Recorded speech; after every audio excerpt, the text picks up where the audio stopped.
Hello and welcome guys, welcome back once again to this next video. बहुत बहुत स्वागत है आपका एक बार फिर से fundamentals of partnership, the first video of partnership accounting हम स्टार्ट करने जा रहे हैं सीरीज के अंदर, starting from very basic concepts. बहुत मजा आने वाला है इस सीरीज के अंदर। सभी कॉन्सेप्ट डिटेल एनालिसिस और एक्सप्लेनेशन के साथ आपके लिए प्रस्तुत किए जाएंगे। बहुत सारे क्वेश्चंस यहां पर हम कवर करेंगे बच्चों। कुछ नोट्स मैंने आपके लिए तैयार किए हैं फर्स्ट वीडियो के लिए, तो बहुत एंजॉय कीजिए। करते हैं start accounting for partnership firms fundamentals. Okay sir, here we go.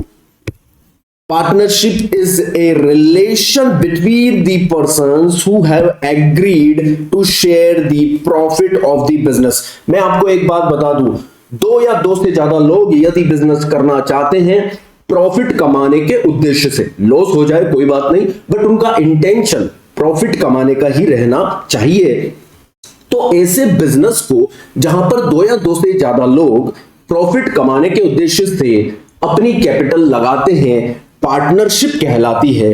Carried on by all or any of them acting for all. इसका मतलब ये है बच्चों, ये जो डेफिनेशन मैंने दी है वो पार्टनरशिप एक्ट 1932 के सेक्शन 4 के अंदर दी हुई है।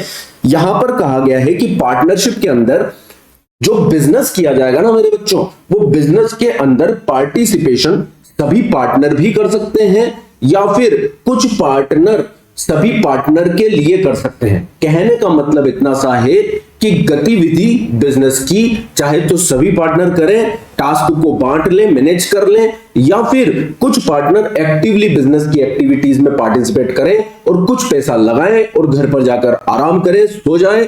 प्रॉफिट जब होंगे बिजनेस के उन्हें एंजॉय कर लें। कहने का मतलब यह है कि हर पार्टनर का बिजनेस के अंदर पार्टनरशिप के एक्टिव पार्टिसिपेशन अनिवार्य नहीं है। आई क्या बात समझ में? हाँ सर, यदि ऐसा हुआ कि कोई पार्टनर स्लीपिंग पार्टनर है, ठीक है, अदर पार्टनर ऑब्जेक्ट कर रहे हैं कि भाई तू काम क्यों नहीं कर रहा, हम तो काम कर रहे हैं, मेहनत कर रहे हैं, प्रॉफिट्स कमा रहे हैं और तू प्रॉफिट में पार्टिसिपेशन लेता है, ऐसा क्यों, ये तो गलत है। तो भाई साहब आप डीड बनाइए, एक एग्रीमेंट बनाइए, उसके अंदर हर बिजनेस की टर्म्स और कंडीशंस को, पार्टनर्स की म्यूचुअल अंडरस्टैंडिंग्स को डिसाइड कर लीजिए राइटिंग के फॉर्म में, उसे रजिस्टर करवा लीजिए पार्टनरशिप एक्ट के अंदर। फिर आप सब कुछ पार्टनरशिप डीड के हिसाब से करिएगा ताकि आपके बीच में किसी भी तरह का झगड़ा टंटा न हो पाए।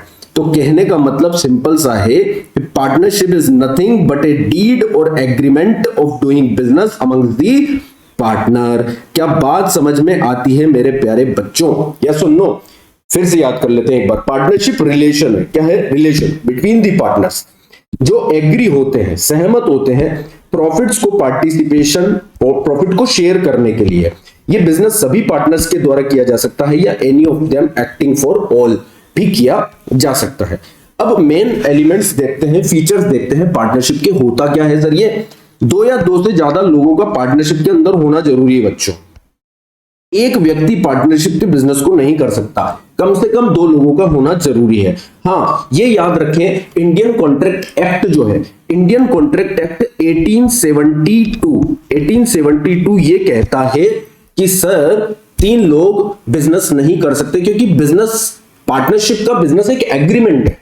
उसमें उन्होंने कहा अनसाउंड माइंड या फिर कोई ल्यूनेटिक पर्सन, दिवालिया पर्सन, ठीक है, इंसॉल्वेंट पर्सन, और एक माइनर को भी कवर किया गया है। 1872 इंडियन कॉन्ट्रैक्ट एक्ट के अंदर माइनर भी कवर है कि माइनर कोई कॉम्पिटेंट नहीं है कॉन्ट्रैक्ट करने के लिए। Minor is not competent of doing any business. ये इंडियन कॉन्ट्रैक्ट एक्ट 1872 में प्रोहिबिटेड है। बट एक एक्सेप्शन है बच्चों, माइनर को पार्टनर बनाया जा सकता है, ये ध्यान रखिएगा आप। माइनर मतलब 18 साल से कम व्यक्ति का पार्टनर बन सकता, व्यक्ति पार्टनर बन सकता है, बट उसे प्रॉफिट्स के लिए पार्टनर बनाया जा सकता है, लॉसेस को शेयर करने के लिए उसे पार्टनर नहीं बनाया जा सकता। पार्टनरशिप में हर पार्टनर की लायबिलिटी अनलिमिटेड होती है, बट माइनर पार्टनर की लायबिलिटी लिमिटेड होती है। बच्चों 11th में बिजनेस स्टडीज में हमने पढ़ा था पार्टनरशिप के बारे में, जहां पर हमने, मैं याद दिला दूं आपको, यहां पर हमने एक फीचर पढ़ा था कि पार्टनरशिप में हर पार्टनर की लायबिलिटी अनलिमिटेड होती है। इसका मतलब यदि बिजनेस का वाइंडिंग अप हो जाए और बिजनेस के क्रेडिटर्स को आपको पेमेंट करना पड़े, तो पार्टनर की, यदि बिजनेस की असेट्स बिजनेस की लायबिलिटीज को पे करने के लिए सफिशिएंट नहीं है, मान लो बिजनेस के पास असेट्स है 2 लाख की, लायबिलिटी है 10 लाख की, तो सर इनसफिशिएंट है असेट्स, ठीक है, अब बिजनेस बंद करना पड़ रहा है, तो ये 8 लाख के डेफिसिट को कौन बियर करेगा?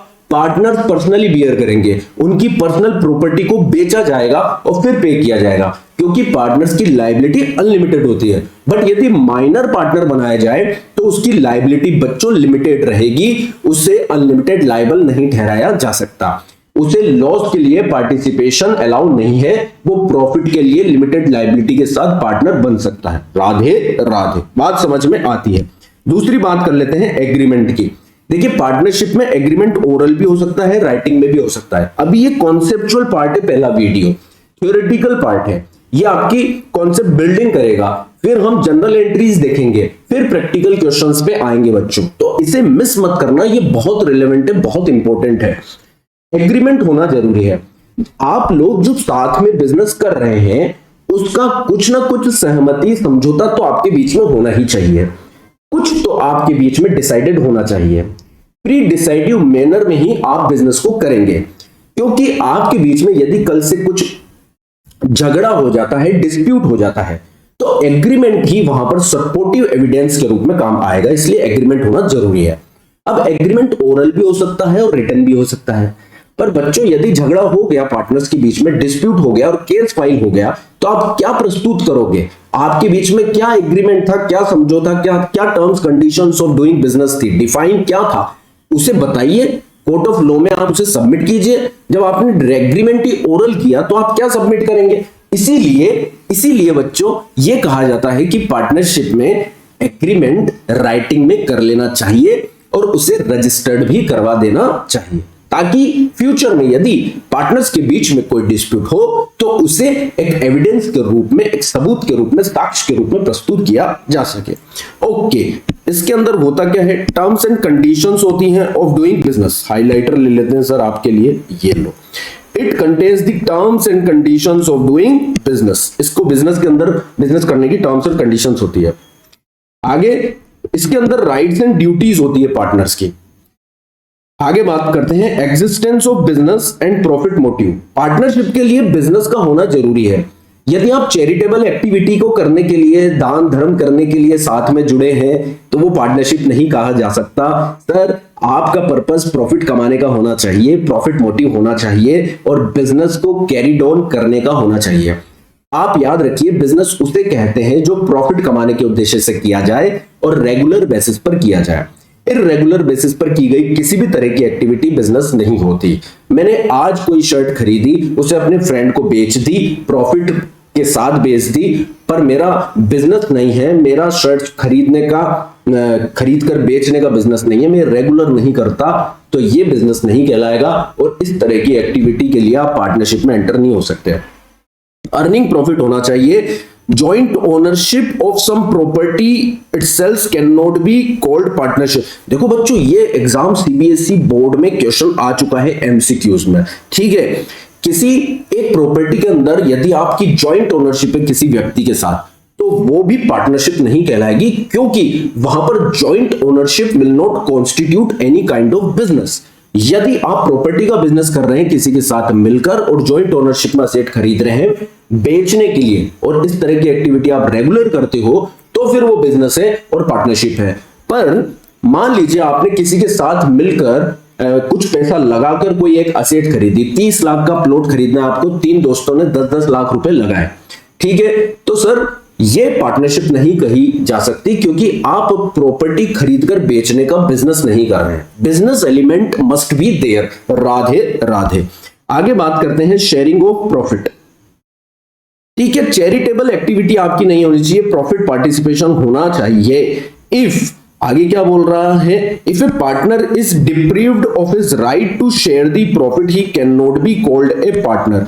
यदि किसी पार्टनर ने अपने राइट्स को, प्रॉफिट के राइट को ही डिप्रीव कर दिया है कि मैं प्रॉफिट लूंगा ही नहीं, तो फिर वो पार्टनर नहीं कहा जा सकता। बहुत सारे टाइप्स ऑफ पार्टनर आपने बिजनेस स्टडीज के अंदर पढ़े होंगे, ठीक है, जिसमें एक नॉमिनल पार्टनर होता है। नॉमिनल पार्टनर एक्चुअल में पार्टनर नहीं कहा जा सकता क्योंकि वो प्रॉफिट में पार्टिसिपेट नहीं करता है बच्चों।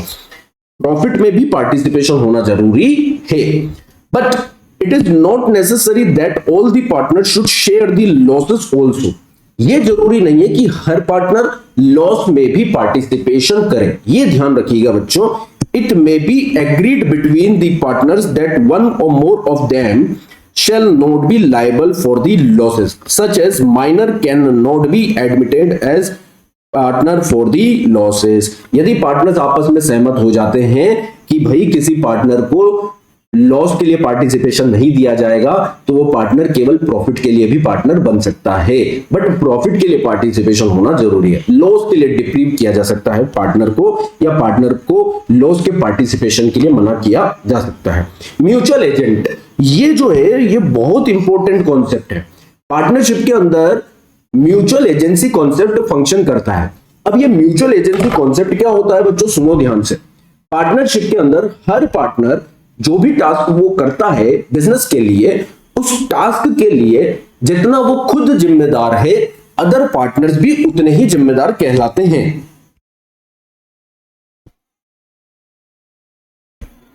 तो बहुत सिंपल सा मुद्दा है सर कि हर पार्टनर खुद प्रिंसिपल भी है और एजेंट भी है।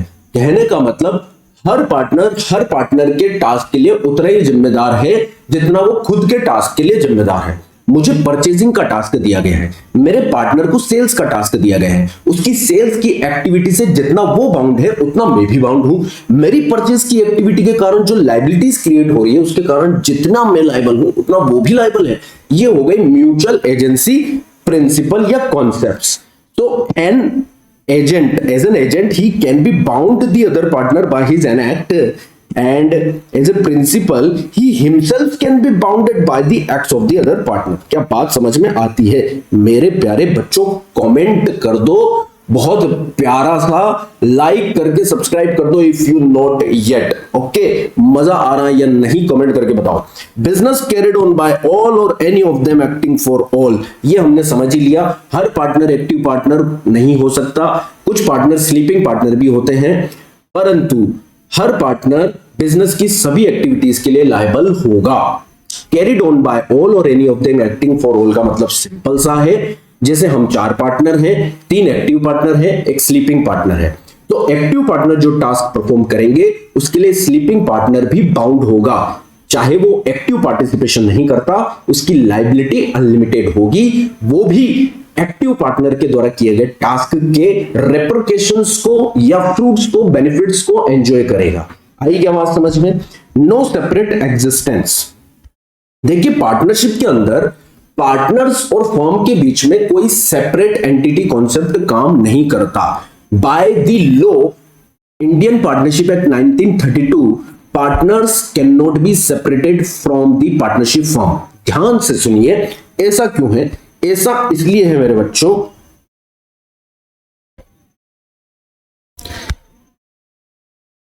ऐसा इसलिए है मेरे बच्चों क्योंकि पार्टनरशिप फर्म के अंदर जितने भी पार्टनर हैं उस फर्म का एग्जिस्टेंस उन पार्टनर्स की मौजूदगी से ही है। यदि पार्टनरशिप फर्म के अंदर पार्टनर्स को हटा दिया जाए या कोई पार्टनर रिटायर हो जाए तो बच्चों पार्टनरशिप का एग्जिस्टेंस खत्म हो जाता है, या कहें कि फर्म का एग्जिस्टेंस ही खत्म हो जाता है।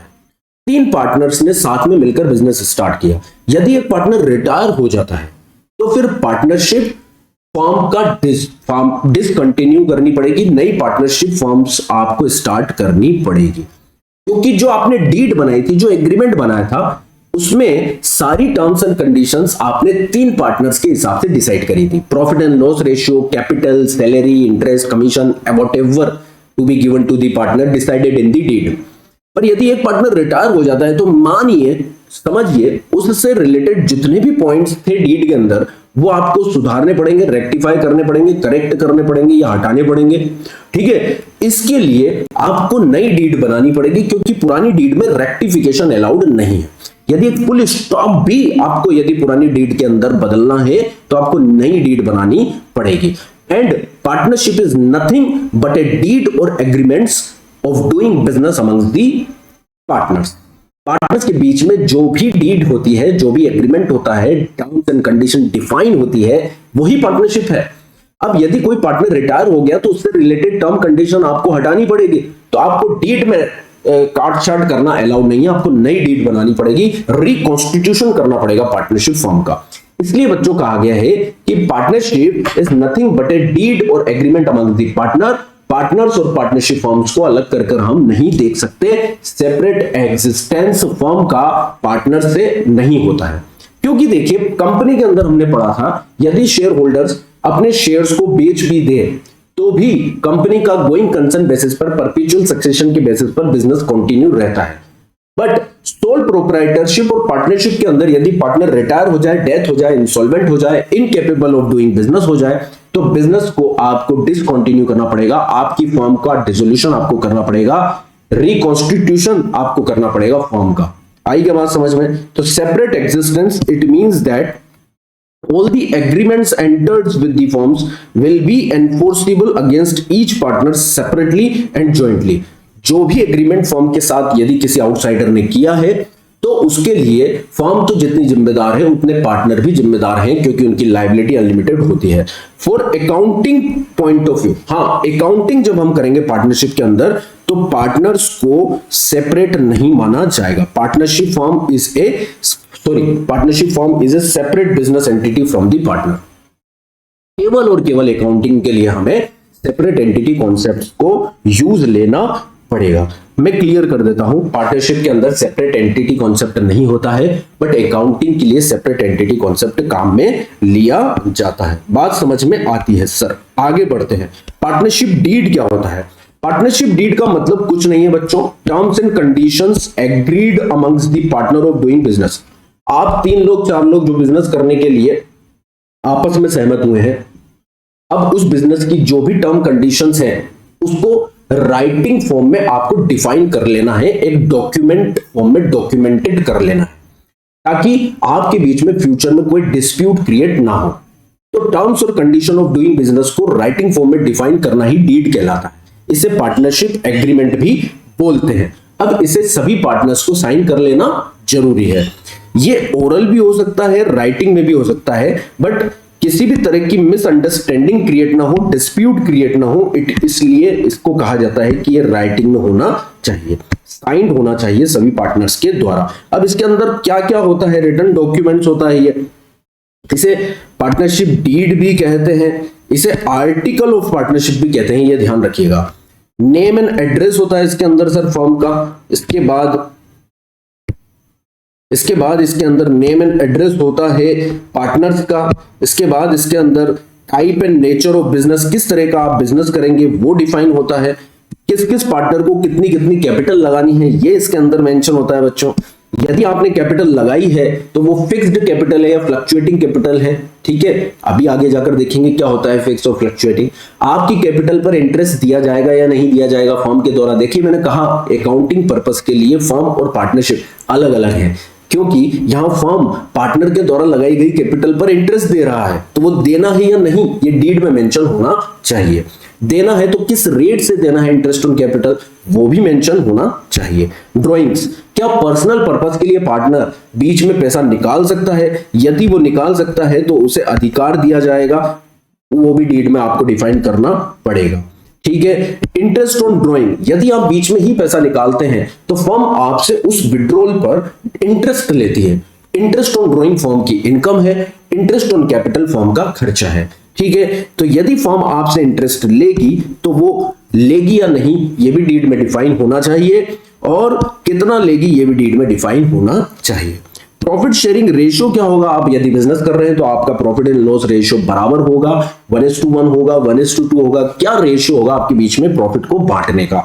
देखिए प्रॉफिट को बांटने का जो रेशियो होगा लॉस भी उसी रेशियो में बांटा जाएगा। सैलरी की बात करें, यदि कोई पार्टनर एक्टिवली पार्टिसिपेशन कर रहा है और उसे सैलरी दिए जाने से संबंधित कोई प्रोविजन है, प्रावधान है, तो उसे आपको डीड में ही लिख लेना चाहिए ये कि उसे सैलरी पे की जाएगी या नहीं। यदि डीड के अंदर आपने सैलरी को डिफाइन नहीं किया है, कितना देना है ये डिफाइन नहीं किया है, सैलरी डिफाइन नहीं किया है कि सैलरी दी जाएगी या नहीं, तो फिर पार्टनर को सैलरी नहीं दी जाएगी। आप बात समझिएगा। गुडविल, देखिए जब भी पार्टनरशिप के अंदर किसी नए पार्टनर का एडमिशन होता है या किसी पार्टनर का रिटायरमेंट होता है, वो अलग से सेपरेट चैप्टर्स में हम देखेंगे, तब गुडविल का वैल्यूएशन होता है। तो गुडविल के वैल्यूएशन का क्या मेथड है वो आपको डीड के अंदर लिख देना होगा कि रिटायरमेंट और एडमिशन ऑफ पार्टनर के समय गुडविल का वैल्यूएशन कैसे होगा। अकाउंटिंग पीरियड क्या होगा जिसके लिए आप अकाउंटिंग करेंगे, हाफ ईयरली होगा या ईयरली होगा, सर उसे भी आपको डिफाइन करना होगा। Method of recording the books of accounts, ये भी आपको मेंशन करना होगा। तो डीड का मतलब कुछ भी नहीं है, बिजनेस को करने के लिए pre defined terms and conditions, partners के बीच में क्या समझौता हुआ, पैसा कितना लगाया जाएगा, कैपिटल कितनी लगेगी, उस पर इंटरेस्ट मिलेगा या नहीं मिलेगा, किसी पार्टनर को सैलरी, कमीशन कुछ देना है तो वो देना है या नहीं देना है, यदि पार्टनर ने फर्म को लोन दिया है तो उस पर फर्म उसे कितना इंटरेस्ट देगी, यदि कोई पार्टनर ड्राइंग कर रहा है तो ड्राइंग अलाउड है या नहीं, ड्राइंग पर इंटरेस्ट लिया जाएगा या नहीं, है ना। प्रॉफिट किस रेशियो में बांटा जाएगा बच्चों, यदि रेशियो डिफाइन नहीं है तो क्या होगा, ये सब चीजें डीड के अंदर डिफाइन होनी चाहिए। आई क्या बात समझ में। इस रिटन डॉक्यूमेंट को ही क्या बोलते हैं, पार्टनरशिप डीड या आर्टिकल ऑफ पार्टनरशिप कहते हैं। ये इंपॉर्टेंट पॉइंट है बच्चों, इसे ध्यान से समझिएगा। Rules applicable in the absence of partnership deed, business को करने की जो टर्म्स कंडीशन डिफाइन करनी चाहिए आपने डिफाइन नहीं करी, या किसी मुद्दे पर आपने डीड के अंदर कुछ भी मेंशन नहीं किया, तो अब किस तरह से पार्टनर्स के बीच में डिस्ट्रीब्यूशन होगा ये रेलेवेंट है, ये बहुत रेलेवेंट है। क्या प्रोसीजर फॉलो किया जाएगा इन दशाओं में, ये कुछ दशाएं दी गई है सर। यदि पार्टनरशिप डीड के अंदर कुछ डिफाइन नहीं है तो क्या एप्लीकेबिलिटी होगी, इसमें एग्जाम में क्वेश्चन बनता है 100%। इन 8 पॉइंट से रिलेटेड एग्जाम में क्वेश्चन बनना ही बनना है, इसलिए ये बहुत ज्यादा रिलेवेंट है, ध्यान से समझिएगा। प्रॉफिट एंड लॉस रेशियो यदि पार्टनरशिप डीड के अंदर डिफाइन नहीं है तो क्या पार्टनर्स प्रॉफिट नहीं बांटेंगे। Partners are the owner of the business and joint owner of the business, और बिजनेस वो क्यों कर रहे हैं, बिजनेस वो प्रॉफिट को शेयर करने के लिए कर रहे हैं। अब यदि प्रॉफिट हुआ है तो उस पर अधिकार पार्टनर्स का ही है। किस रेशियो में प्रॉफिट बांटा जाए ये डीड में डिफाइन होना चाहिए, बट डीड में डिफाइन नहीं है तो प्रॉफिट को बराबर बराबर बांटा जाएगा, profit will be shared equally. क्या बात समझ में आती है। Interest on capital, interest on capital यदि किसी पार्टनर को देना है तो वो भी डीड में डिफाइन होना चाहिए। मैं एक बात आपसे कहना चाहता हूं शॉर्टली कि sir whatever to be given to the partner and whatever to be received from the partner, each and everything should be mentioned in the deed properly in writing form। यदि आपको पार्टनर को कुछ भी देना है और partner से कुछ भी लेना है तो वो आप डीड में स्पेसिफिकली राइटिंग के फॉर्म में पहले से ही डिफाइन कर चलिए, क्योंकि फिर फ्यूचर में कोई डिस्प्यूट नहीं होना चाहिए। दूसरी बात मैं आपको ध्यान से समझाना चाहता हूं, बताना चाहता हूं, डिलीवर करना चाहता हूं कि पार्टनर्स का बिजनेस के अंदर एज ए ओनर केवल प्रॉफिट पर अधिकार होता है। पार्टनर्स को आप जो भी देंगे वो आउट ऑफ प्रॉफिट ही दिया जाएगा, ठीक है। केवल और केवल प्रॉफिट पर ही पार्टनर का अधिकार होता है, चाहे आप उसे इंटरेस्ट ऑन कैपिटल दें, चाहे आप उसे सैलरी दें। ये शब्दों को बहुत ध्यान से सुन लेना बच्चों, रिकेप कर। चाहे आप उसे कमीशन दें, whatever to be given to the partners, in form of salary, interest on capital and commission। मैं इंटरेस्ट ऑन लोन नहीं बोल रहा हूं, उसका एक कारण है, रीजन है। यदि फर्म पार्टनर से लोन लेती है तो वो पार्टनर में ही आउटसाइडर डील किया जाता है, ठीक है। इसलिए interest on loan to the partner business का खर्चा है, वो प्रॉफिट में से आपको नहीं देना है। पार्टनर को सैलरी, इंटरेस्ट ऑन कैपिटल और कमीशन ये प्रॉफिट में से ही दिए जाते हैं, और यदि आपको इन्हें देना है तो इससे रिलेटेड टर्म कंडीशंस को आपको एग्रीमेंट में रिटन फॉर्म में डिफाइन कर लेना चाहिए। यदि आप इनसे रिलेटेड कुछ भी डिफाइन करना भूल गए हैं या रह गया है तो फिर सैलरी, इंटरेस्ट ऑन कैपिटल और कमीशन नहीं दिया जाएगा, नहीं दिया जाएगा, ये ध्यान से समझ लीजिएगा। तो चाहे सैलरी हो, कमीशन हो, इंटरेस्ट हो, आउट ऑफ प्रॉफिट ही दिए जाएंगे, क्योंकि प्रॉफिट पर ही पार्टनर का अधिकार होता है। और that should be mention in the partnership deed properly. If nothing is mentioned in the partnership deed with respect of the appropriation of profit in form of salary, in form of interest on capital, or in form of commission to the partner, nothing will be given to the partner. Are you getting my point? Yes. So no interest on capital will be given to the partner if deed is silent. क्या बात समझ में आती है? But if there is a provision for interest on capital in the deed, it will be allowed only when there is a profit. ये आपको बात बाद में समझ में आएगी, पर एक बात आप सुन लीजिए, यदि आपने ध्यान से सुना है तो समझ में आ गई होगी। इंटरेस्ट ऑन कैपिटल भी प्रॉफिट में से ही दिया जाता है, क्योंकि पार्टनर का being a owner of the business, being a joint owner of the business, केवल प्रॉफिट पर ही अधिकार है। तो चाहे आप इंटरेस्ट दें, चाहे आप इंटरेस्ट ऑन कैपिटल दें, चाहे आप सैलरी दें, चाहे आप कमीशन दें, सब प्रॉफिट में से ही दिया जाएगा। यदि लॉस हो गया तो कहां से दोगे आप interest on capital, salary, commission? क्योंकि जो भी आप देते हो पार्टनर को वो प्रॉफिट में से ही देते हो।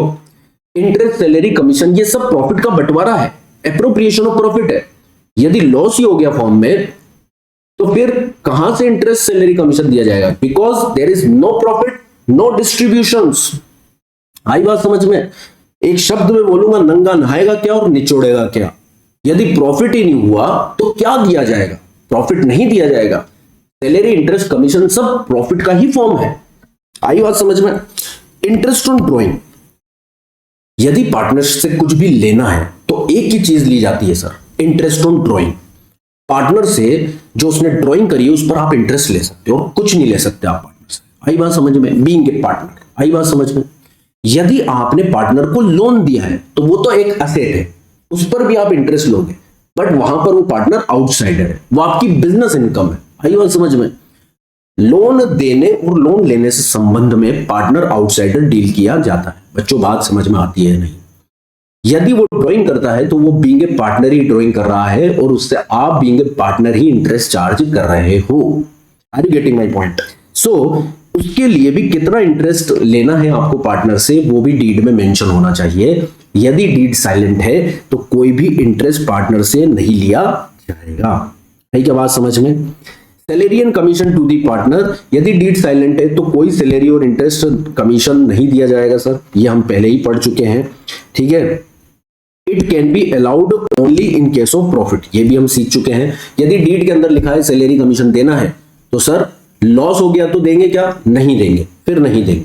ठीक है, केवल प्रॉफिट होगा तभी देंगे। इंटरेस्ट ऑन लोन, देखिए पार्टनर को जब हमने लोन दिया तो लोन देते वक्त पार्टनर आउटसाइडर माना जाएगा और उससे जब पार्टनर से हमने लोन लिया, फर्म ने लोन लिया, तो वो आउटसाइडर माना जाएगा और उससे आपको इंटरेस्ट देना ही देना है, चाहे डीड में लिखा हो चाहे नहीं लिखा हो। क्योंकि डीड में तो वो पॉइंट्स लिखे जाते हैं जो पार्टनर को देने और लेने से संबंधित होते हैं, प्रॉफिट के बंटवारे से संबंधित होते हैं, इंटरेस्ट, सैलरी, कमीशन देने और इंटरेस्ट ऑन ड्रॉइंग लेने से संबंधित होते हैं। जब आपने पार्टनर से लोन ले लिया तो पार्टनर आउटसाइडर माना जाएगा। यदि पार्टनर से नहीं बैंक से लोन लेते तो बैंक को ब्याज देते कि नहीं देते? यस देते। तो पार्टनर से जब आपने लोन लिया तो पार्टनर भी मान लीजिए एक बैंक हो गया, एक इंस्टीट्यूशन हो गया, एक आउटसाइडर हो गया, एक क्रेडिटर हो गया, उसे आपको इंटरेस्ट देना ही पड़ेगा चाहे डीड में मेंशन हो या ना हो। ये बात आप ध्यान से समझ लीजिएगा। पर यदि आपने डीड में मेंशन कर दिया है कि यदि फर्म पार्टनर से लोन लेती है तो उस पर 10%, 8%, 9% ब्याज देगी, तो आप उस परसेंट से ही दे दीजिएगा। और यदि ये पॉइंट स्किप रह जाता है या डीड में मेंशन नहीं होता है तो आपको 6% से पर एनम से इंटरेस्ट देना पड़ेगा। Interest at the rate of 6% per annum is to be allowed on the partners loan to the firms. Such interest will be paid even if there is a loss in the firms, क्योंकि ये business profit का appropriation नहीं है। Interest on loan to partner profit में से नहीं दिया जाएगा, ये बिजनेस का खर्चा है, प्रॉफिट हो या लॉस हो इसे दिया ही जाएगा, निश्चित तौर पे दिया जाएगा। बात इतनी सी है कि यहां पर पार्टनर बन चुका है outsider. It will be charge to the profit and loss account. नए पार्टनर के एडमिशन की बात करें तो सर सभी पार्टनर्स की सहमति की जरूरत है नए पार्टनर को एडमिट करने के लिए। कोई एक भी पार्टनर यदि डिसेंट हो जाता है, असहमत है किसी व्यक्ति को पार्टनरशिप में एंटर करने के लिए या शामिल करने के लिए, तो उसे पार्टनर नहीं बनाया जा सकता। आई क्या बात समझ में? Yes. Participation in the business, कौन व्यक्ति एक्टिव पार्टनर होगा, कौन स्लीपिंग पार्टनर होगा, ये डीड में मेंशन कर देना चाहिए। यदि डीड इसके रिगार्ड्स में साइलेंट है तो each and every partner have a right to participate in the business. हर पार्टनर पार्टनरशिप में, बिजनेस में पार्टिसिपेशन कर सकता है। Even minor can participate in the activities of the business और partnership. Each partner can inspect the books of accounts of the firms and can take a copy of the same. Her partner books of accounts का inspection कर सकता है, copy ले सकता है। अब देखिए, अब हम प्रैक्टिकल पार्ट पर जाएंगे अगले वीडियो के अंदर। ये हमने थ्योरेटिकल पार्ट कवर किया बच्चों, ठीक है। यदि आपको ये थ्योरेटिकल पार्ट और कॉन्सेप्ट्स के नोट्स आपको चाहिए तो आप जरूर से कमेंट कर दीजिएगा, पिंग कर दीजिएगा गिवन नंबर्स पर, ठीक है। मैं आपको इसकी पीपीटी नोट्स प्रोवाइड कर दूंगा और फ्यूचर में भी जो भी आपको चाहिएगा वो मैं प्रोवाइड कर दूंगा। If you not yet subscribe then do subscribe first, like share comments अपने दोस्तों के साथ शेयर जरूर कर दीजिएगा, सबका फायदा होगा, सबको मजा आएगा। मिलते हैं नेक्स्ट वीडियो में जल्दी से। जनरल एंट्रीज से रिलेटेड वो वीडियो होगा, फिर क्वेश्चंस करेंगे स्टार्ट, बहुत सारे क्वेश्चंस हम करेंगे, ठीक है। ईच एंड एवरी एस्पेक्ट्स यहां पर कवर करने का प्रयास करेंगे। मिलते हैं नेक्स्ट वीडियो में। राधे राधे।